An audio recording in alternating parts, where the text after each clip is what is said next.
Okay. I'm not sure how smashing... Okay, now I see why smashing is neat. He's able to make enough of a fucking breeze from crashing something down on the ground to keep the falling debris up. He has time to level out the fucking ground, save the local wildlife, Superman style, because everyone deserves to be saved, not just the innocent humans. One Punch Man! Oh, clever. Caught in the vortex, exploding within each other. No way. They actually killed him? I wasn't expecting that at all. No way! My boy killed him! I thought it was him. I thought it was Big Boss. I thought he was lying. I thought Big Boss was lying. He basically just said, I fucked your brain up double whammy style because of the dodging of the bullet, which is so fast, and this message, I'm fucking your brain up. Oh my god. Oh my god. He just fucked every limb up. But can we blow his other kneecap out, just for good measure? Oh my god, it's clobbering time, motherfucker! That's unfortunate. The fact that everyone slept on this season is pretty insane. Those are just some of my highlights. If you want to catch full live reactions to any of these episodes, head on over to the Patreon. But let's jump into it. We have one more episode left of Vigilantes Season 2, and I've been absolutely loving it. I covered a good amount of it, covered all of Season 1, but there just isn't that demand on YouTube, sadly. You try and you try, but hell, not even Reddit discussions are getting, I think, the excitement they deserve. And this is easily some of the best My Hero content. If you remove the last couple of seasons of the main My Hero Academia show, because I think that's unfair, that was the end game of years and years of build-up. If we take like the first 6 seasons of My Hero, and we compare it to what this season has done, I do think it stands among the big dogs of the main My Hero Academia show. I thought this man's neck got blasted, America style.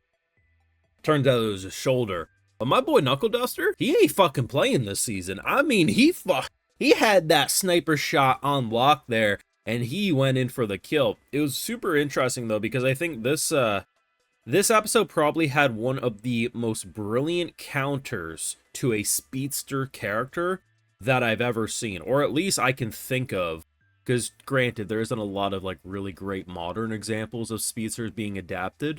Not talking about comic book stuff, of course it is, but I don't really read a lot of speedster stuff, so I'm kind of like thinking about stuff that I've seen adapted, and there's definitely some good examples, but the way a man countered someone who pretty much is acting like everything's in slow-mo for him was honestly truly brilliant. The fact that someone who's as arrogant and hot-headed as him would not think they would ever get bested. So the concept of your brain obviously having to work in overdrive when doing your ability, that's already a fatigue in itself. But what if you had playback that you could hear, but you only heard because you need it to be at a certain speed in order for it to even sound recognizable?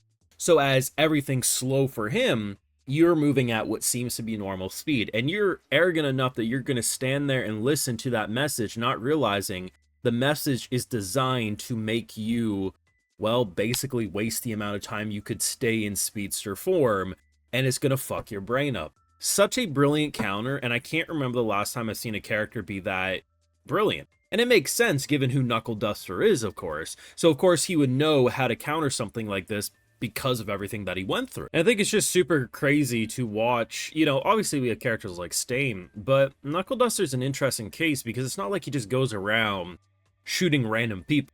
Yes, in Season 1 he did have a bit of a hot temper in terms of just beating up people first and asking questions later, but he wasn't blasting people Punisher style. So to see him shoot everything but his one knee, both shoulders, one knee, boom, you ain't crawling away. Even if you activate your ability, you're not getting far. You're going to bleed out and probably die.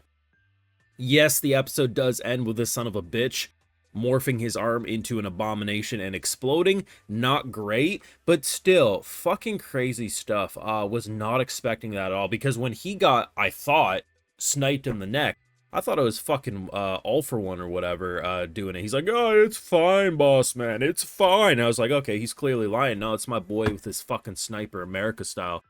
Love it. Now, the past little bit of Vigilantes, we've had the Captain Celebrity arc. Haven't talked about it on YouTube, so let's briefly touch upon this. Captain Celebrity, one of the most interesting Vigilantes characters for sure. Gets himself continuously into situations that could be avoided if he had common sense and just honestly let his wife control every aspect of his life. Because he does not make good decisions and he trusts things that he shouldn't.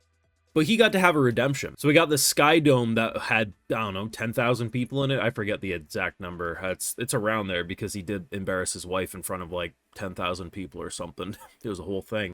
It's going to all come down, and seeing all the heroes. I love that they didn't just immediately jump and escalate to All Might. They actually had Best Genius and everyone, and Captain Celebrity was holding it up for a good while. I mean, you can tell the type of devastation this would do if it crashed down. I think it's just so brilliant how All Might ultimately defeated this whole situation, because bro basically took a piece of the tower, hit it so hard, made a gust of wind to help brace the fall of the big thing, so he had time to plow the fields, get the innocent animals out, and he saves the day. The Sky Egg doesn't really crash down and everyone gets to go home with no casualties, right? And as per usual, All Might is number one. Everyone knows All Might's number one. Everyone believes in All Might because at this point in time still, there's no reason to doubt in All Might's character, right? And I think that's what's so interesting is, you know, obviously we know throughout the story of My Hero, having a singular hero be untouchable and society needing that singular hero to survive is bad, because what happens when that hero is no longer around, whether dies or his abilities give out.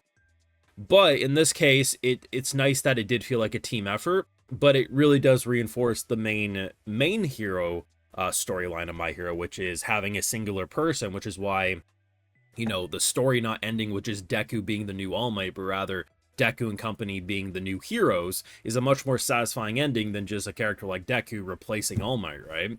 I think they did a great job both this week and just in general the past month or so of this show. I mean, we had the amazing Eraserhead backstory, which, you know, if ain't no one caring about that, I mean, I knew no one was going to care about this season. But yeah, the All Might stuff, the assassination stuff, it's a really good season, and it's really frustrating that such a quality My Hero Academia season doesn't really have a place to talk about it at length. Because sometimes what happens, like, okay, videos don't do well for me, do well for other people, or maybe videos do well for me, but there's not a discussion element. There's usually a spot. But man, even like, I feel with the amount of excitement this has, for me anyway, and, you know, seemingly the people talking about it as well, I would think Reddit threads, I'd think Twitter threads, I think there's places that would pop off, but hell, even channels that normally can do shows that I can't do, those channels are also not really talking about it that much. Like, this, I shit you not, this is like a top 25 My Hero Academia episode, we're being honest. Which may not sound like a lot, but you have to remember how many fucking episodes My Hero has. That actually is a very high praise. It ain't top 10 quality. Let's calm down. But yeah, this is like a top 25 episode, and I doubt many people are going to talk about it. But I don't know. No one cares about My Hero Academia anymore. It's insane. I don't get it. I think My Hero has been on a fucking insane run for like the past 3 years at this point, if we're thinking about it. Very excited to see how they're going to wrap it up next week. To be honest, walked into this episode thinking it was the last. Turns out both part 1 and part 2 were 13 episodes each. I ain't complaining. I was just shocked. I mentally prepared myself for this being the last episode. But anyway, we've been watching this every single week over on Patreon. You can catch any of the full live reactions over there. Consider supporting, like, comment, subscribe. And hey, if you're already over on my Patreon, I'll just give you a video shout out because my patrons are what make these videos possible. Alright, so today we got N-Star, Big Boy J, Blood iOS, Samantha, the Random Man Anime Man, Poltar, Zen Virus, Claire, and Ace. I appreciate the support. Please take care and y'all have a good one.